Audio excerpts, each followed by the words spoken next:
Assalamualaikum warahmatullahi wabarakatuh. Selamat pagi semuanya. Bagaimana kabarnya pada pagi hari ini? Ya, semoga baik-baik saja ya.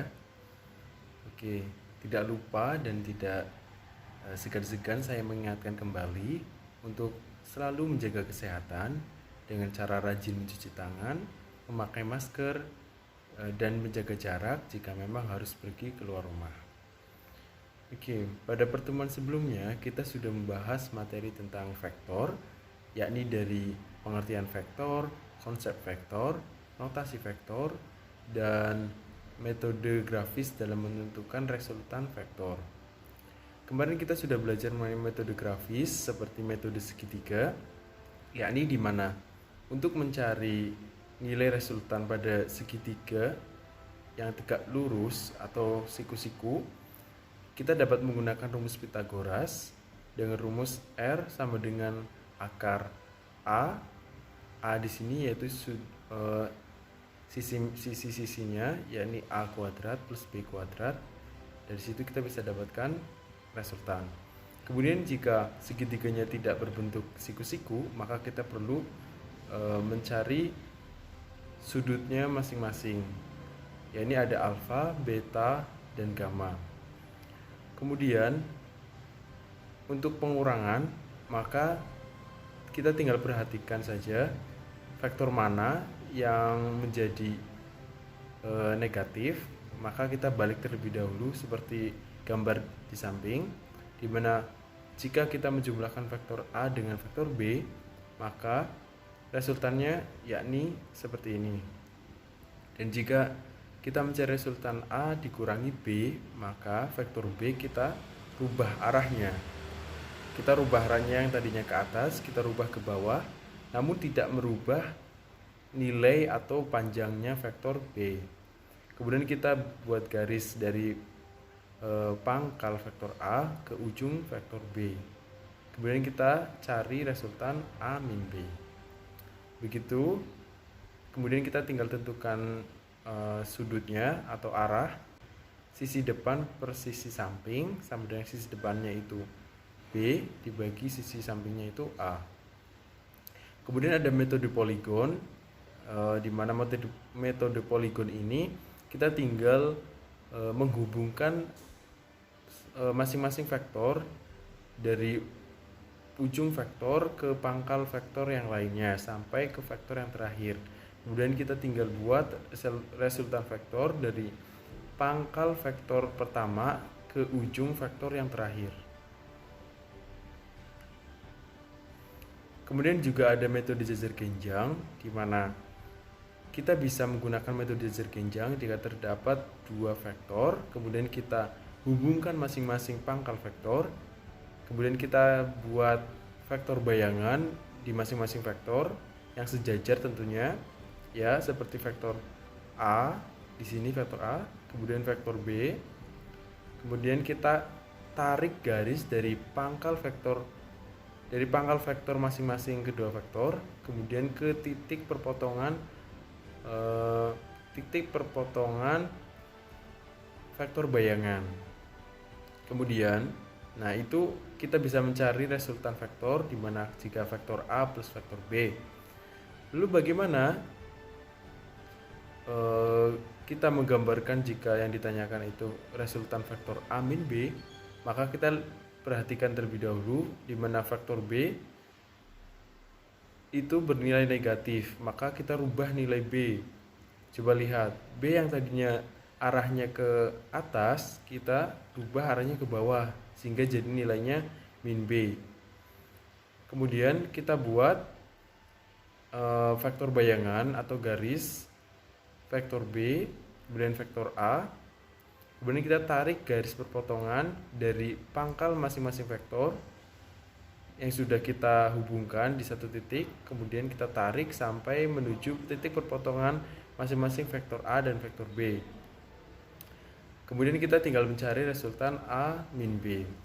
Jika penjumlahan, maka nilai resultannya yakni akar A kuadrat plus B kuadrat plus 2A kali B kali cos alfa. Namun jika yang ditanyakan resultan selisih atau pengurangan, maka Nilai resultan dapat kita cari dengan rumus R sama dengan A min B dimutlakan atau sama dengan akar A kuadrat plus B kuadrat min 2AB cos alfa. Oke. Kemudian untuk mencari arahnya kita bisa tentukan dengan cara A per sin alfa 1. Alfa 1 itu bisa dilihat di gambar di sini. Kemudian B per sin alfa 2 di sini. Kemudian ada R per sin alfa. Sin alfa ini kita dapatkan dari sin 180 dikurangi alfa sama dengan sin alfa.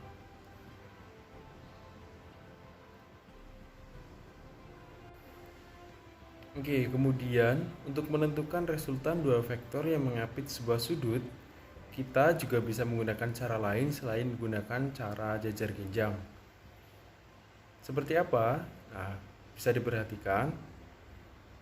Untuk menentukan resultan vektor A plus vektor B yang mengapit sebuah sudut theta, kita rubah dulu posisi vektor B dan vektor A. Di mana vektor A kita hubungkan dengan vektor pangkal vektor B yang mengapit sebuah sudut theta terhadap sumbu X positif. Ya, seperti gambar berikut. Kemudian, jika kita belum mengetahui nilai besar vektor B, kita bisa membuat sebuah vektor bayangan yakni vektor D dan vektor C. Oke.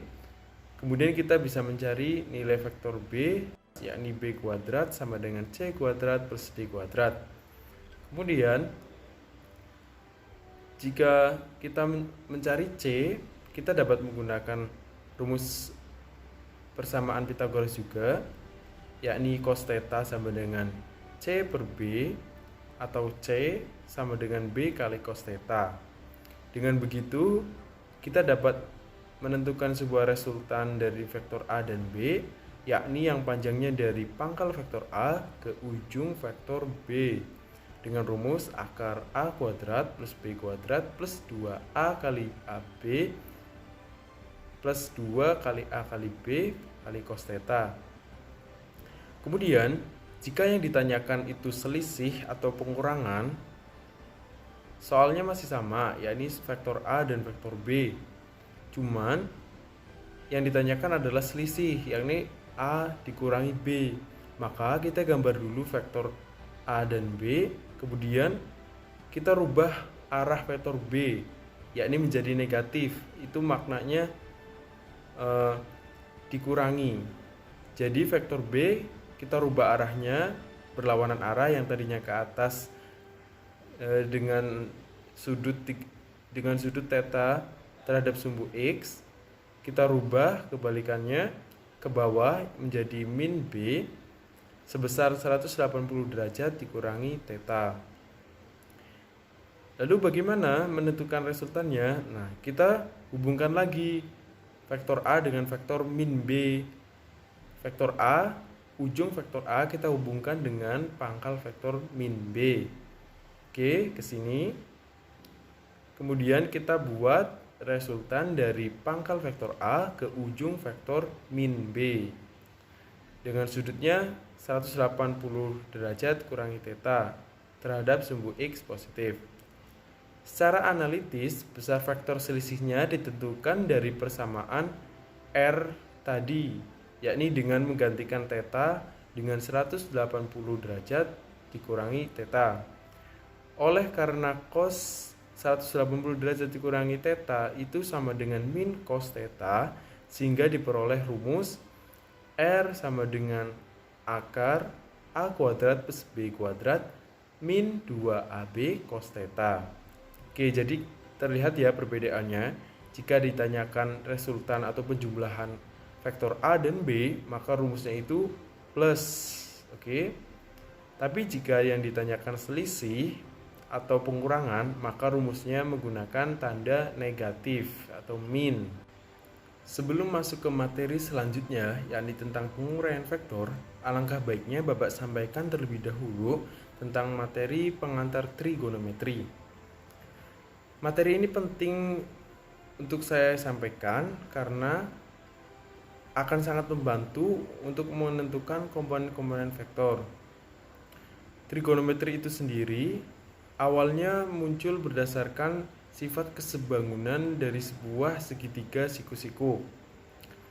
Misalnya seperti gambar, ada dua segitiga, yakni segitiga kecil dan segitiga besar, yang masing-masing sudutnya sebesar sudut theta. Kemudian yang kecil sisi sampingnya sebesar 4, kemudian sisi depannya 3. Kita bisa mencari sisi miringnya dengan teorema Pythagoras, yakni dengan menjumlahkan kuadrat masing-masing sisi, yakni ada 4 kuadrat plus 3 kuadrat, maka sisi miringnya yakni akar 25. Jadi ketemu sisi miringnya 5. Kemudian kita bisa bandingkan terlebih dahulu sisi depan per sisi samping. Kemudian hasilnya sisi depannya 3, sisi sampingnya 4. Kemudian kita bandingkan dengan segitiga yang besar, di mana segitiga yang besar memiliki sisi samping 8, kemudian sisi depannya itu 6. Dan kita bisa mencari sisi miringnya dengan teorema Pythagoras, jadi dengan cara menjumlahkan kuadrat masing-masing sisi. Ini ada 8 kuadrat plus 6 kuadrat, yakni 64 plus 36, jadi akar 100 sama dengan sisi miringnya itu 10. Kita bandingkan juga dengan perbandingan yang sama dengan segitiga yang kecil, yakni sisi depan per sisi samping, di mana sisi depannya itu 6 dan sisi sampingnya itu 10. Dan kita bisa disederhanakan menjadi 3/4. Nah, hasilnya sama dengan perbandingan segitiga yang kecil. Hal itu berarti kedua segitiga memiliki sifat kesebangunan. Dari situ bisa kita simpulkan sifat kesebangunan tersebut dapat berlaku pada kelipatan nilai masing-masing sisi, dimana jika sisinya 4, sisi depannya 3, itu bisa berlaku kelipatannya, yakni 3 kelipatannya 6, 4 kelipatannya 8, maka sisi miringnya juga kelipatan dari sisi miring segitiga yang kecil. Jika sisinya itu 5, maka kelipatannya 10. Oke, dari situ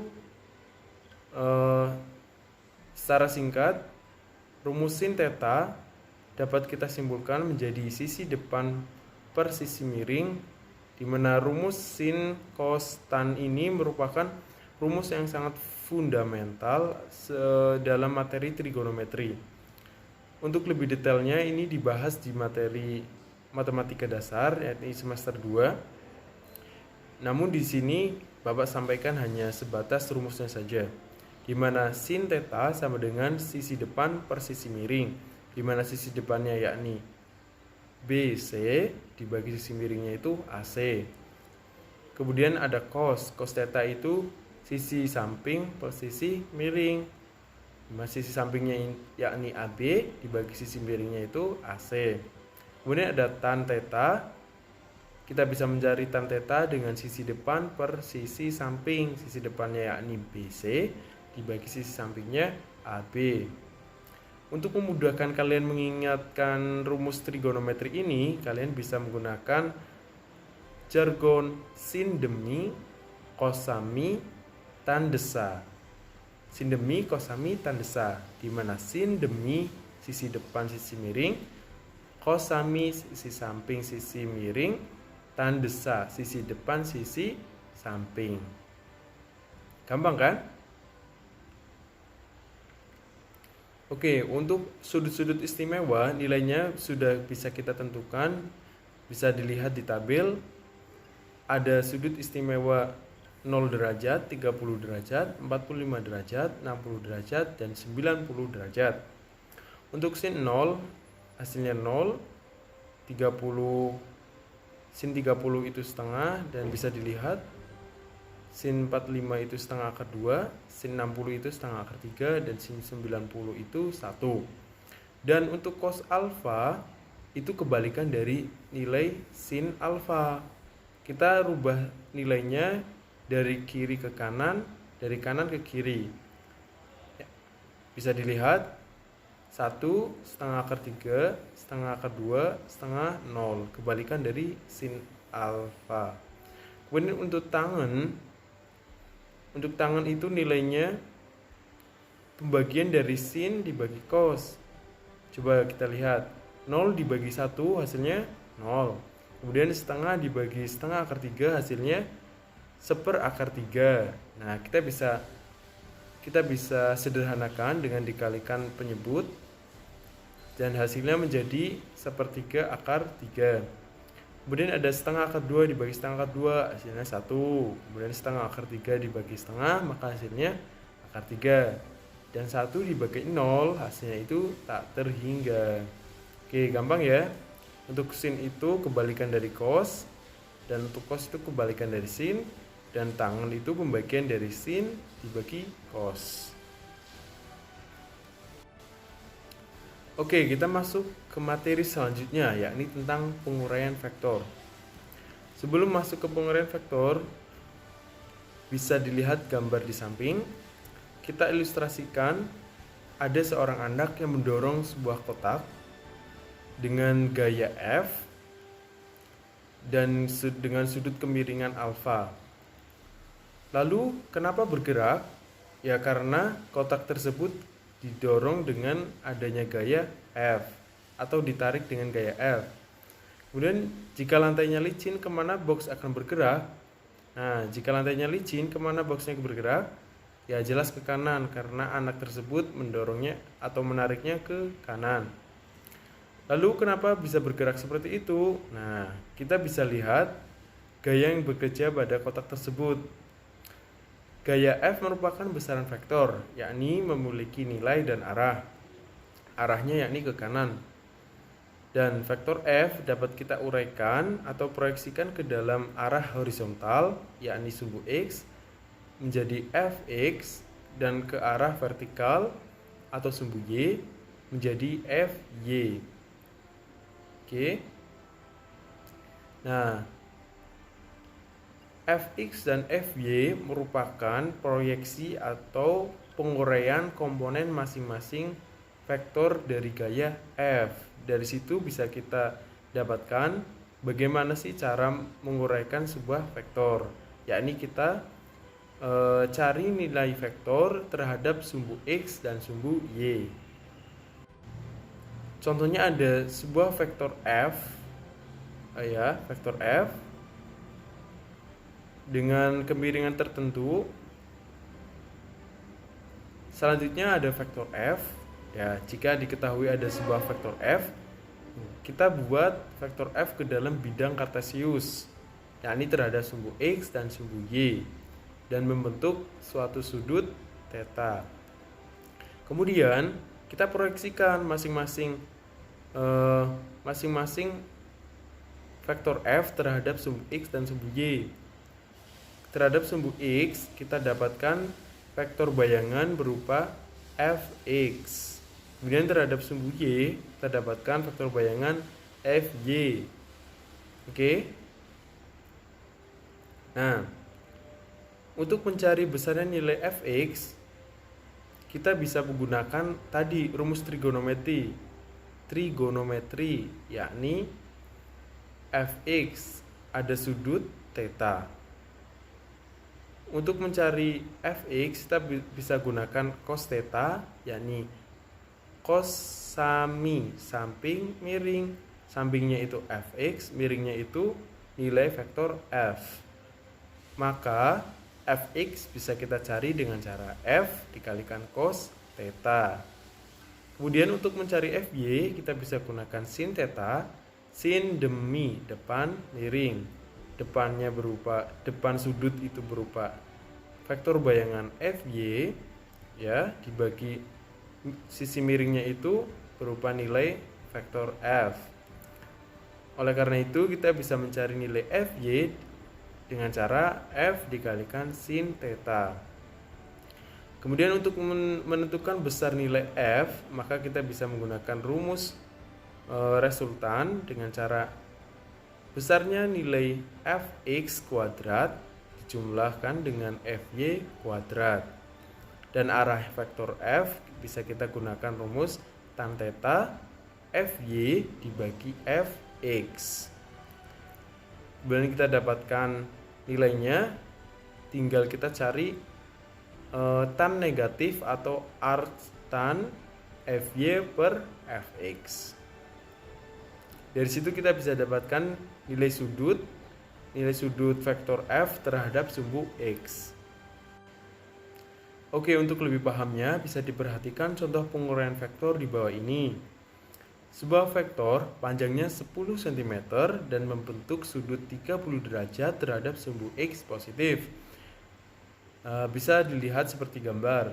Kemudian tentukan komponen vektor terhadap sumbu X dan sumbu Y. Nah, pertama-tama kita proyeksikan dulu vektor F terhadap sumbu X dan sumbu Y. Kita buat vektor bayangan berupa vektor X ya, terhadap sumbu X di sini. Kemudian vektor bayangan terhadap sumbu Y ya di sini. Nah, dari situ kita bisa cari komponen vektor vektor F terhadap sumbu X, yakni Fx. Fx bisa kita cari dengan cara tadi rumus trigonometri, yakni cos theta sama dengan Fx plus F, dimana cos itu samping, cos samping miring, sampingnya itu Fx per miringnya itu F. Jadi kita bisa mencari Fx sama dengan cos theta dikalikan F. Dengan nilai F itu 10, sudutnya itu 30 derajat.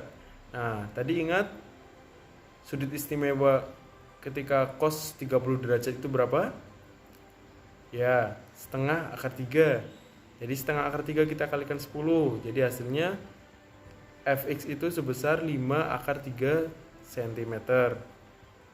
Kemudian untuk Fy kita lihat Fy itu sama nilainya dengan garis titik-titik yang ini. Oke. Kita bisa gunakan rumus sin theta sama dengan sin depan miring. Depannya itu ini Fy per miringnya itu vektor F. Jadi Fy per F. Maka Fy sama dengan sin theta kalikan F, di mana nilai F sebesar 10, kemudian besarnya sudut yakni 30 derajat. Sin 30 derajat berapa? Sudut istimewa? Oke, setengah ya. Ingat-ingat sudut istimewa sin 30 itu derajat. Kalau sin 60 baru setengah akar 3 atau kebalikannya dari cos 30. Oke.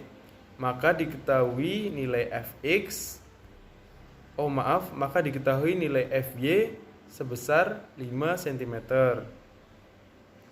Oke, itu dia. Maka kita sudah tahu komponen vektor F terhadap sumbu X sebesar 5 akar 3 cm dan terhadap sumbu Y sebesar 5 cm. Oke, contoh soal yang tadi hanya menjelaskan tentang masing-masing komponen vektor. Lalu bagaimana caranya kita menentukan resultan vektor dengan cara metode penguraian sebuah vektor? Oke, bisa diperhatikan contohnya.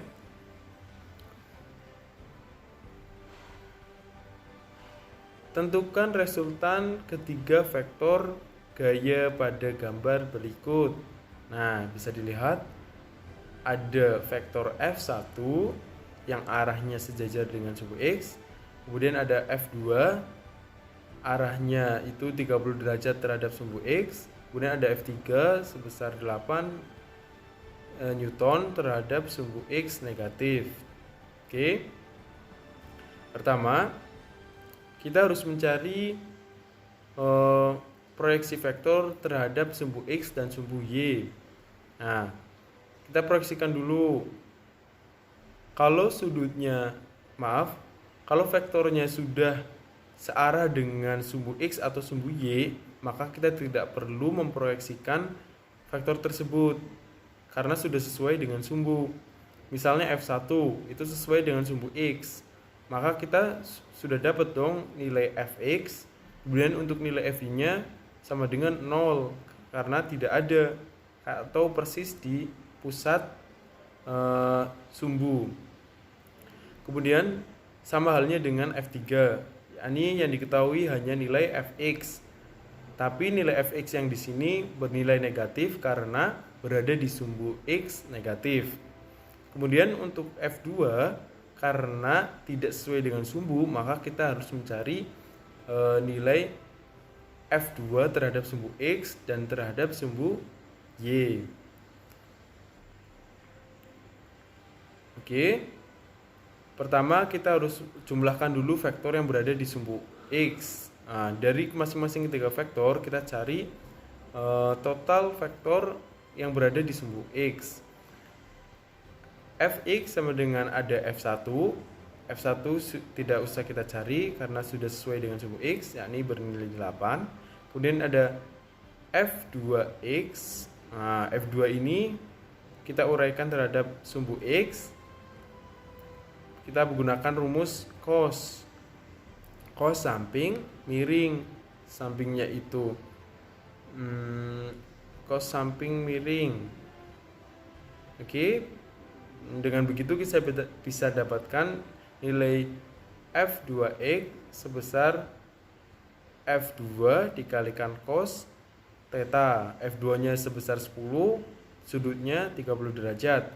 Kemudian untuk F3 karena sudah sesuai dengan sumbu X tapi berada di sumbu X negatif, maka nilainya min 8. Oke, kemudian min 8 dijumlahkan dengan 8 itu hasilnya 0, maka kita hanya mencari 10 cos 30 derajat.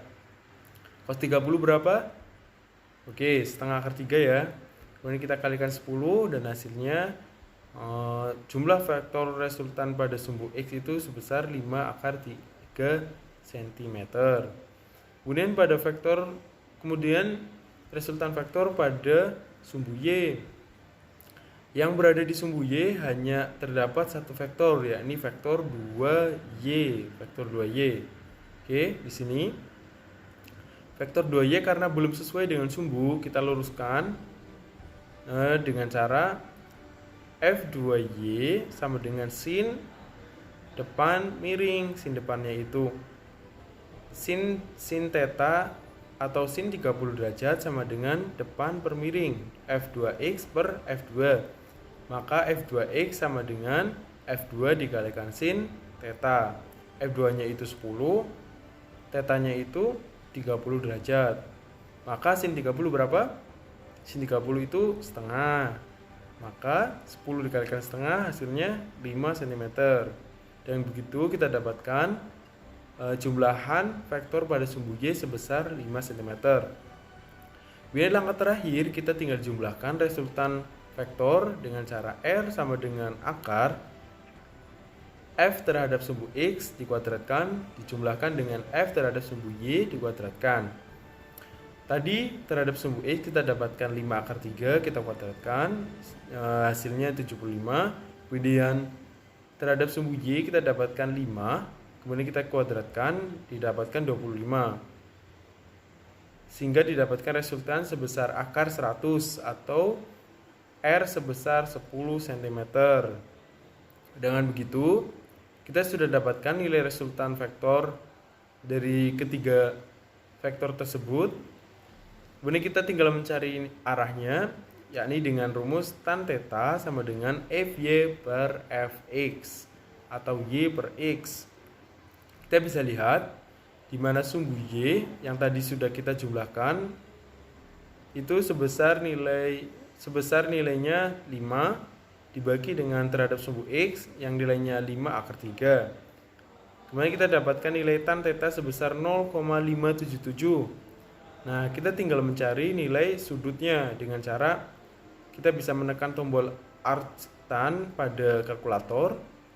Arctan, kemudian nilainya 0,577 dan hasilnya akan didapatkan nilai dalam satuan sudut, yakni theta sama dengan 30 derajat terhadap sumbu X positif. Oke, dari resultan vektor dari soal tersebut didapatkan nilai resultan sebesar 10 cm dengan arah 30 derajat terhadap sumbu X positif. Oke, itu saja materi yang bisa saya sampaikan pada pertemuan kali ini. Tadi kita sudah belajar mengenai tentang pengantar trigonometri.